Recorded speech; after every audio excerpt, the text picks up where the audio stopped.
our partnership in 2018 with the St. Paul Port Authority as Opus was to what we'd like to say bring a functional speculative industrial project to an infill location being here in St. Paul.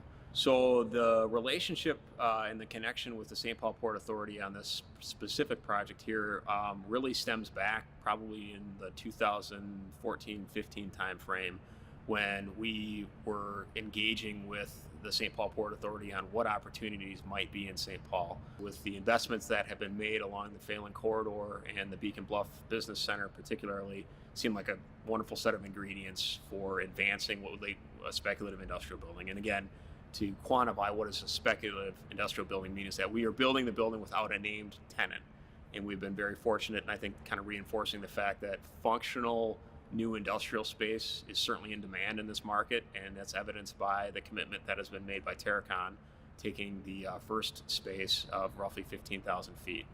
And as we find in an infill location like this and partnering with the St. Paul Port Authority, great access to a lot of users that want to be in this infill location. And when I say infill, an urban, more core location with access not only to great transit amenities, but most importantly, a very plentiful labor force. But I think the unique thing that allowed for us to kind of bring this project to the market in 2018 was the Port Authority was a combination of one, anytime you're doing an infill project, you have to make sure that you can develop the project that we believe is going to be responsive for what the market needs. And it candidly just you're working in a developed environment around you completely. And when I say developed, there's residential to our north, there's an existing business to our west and to our east, Phelan to our south. We had to make sure we had the right ingredients, if you will, to make this project successful. And most importantly was we had to solve for some of the challenges associated with doing an infill location. Most notably, how are you going to solve for the stormwater, and how are you going to solve for the water pressure to make sure that you can deliver something that current modern users are going to need for an industrial space.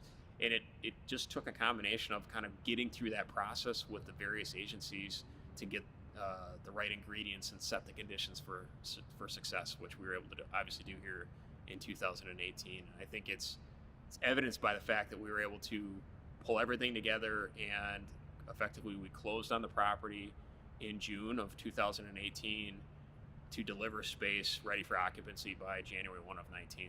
So Terracon took roughly 17.5% round numbers of the building. So certainly not an enormous percentage, but oftentimes when we're advancing a speculative development, we're truly going in with the understanding that we may not have a named tenant by the day that we deliver. We always like having tenants during our construction phase. Just allows for efficiencies. It's wonderful to start with immediate occupancy, having life in the building right away. I hope that it is a reinforcement to the neighborhood that there's a lot of both public and private investment that's taking place in the revitalization of the Phelan Corridor. And I want to say potentially it's what was once the vibrant 3M campus that certainly went through its cycle where they had relocated. There was not a lot of activity that was taking place, and it took somebody like the St. Paul Port Authority to come in to acquire the property, clean up the property, and get it ready where additional development could take place. And I think as you start looking along the corridor, you see the investment that's made from 35 all the way to here. And but for a handful of smaller parcels, the vast majority of the Beacon Bluff Business Center is spoken for.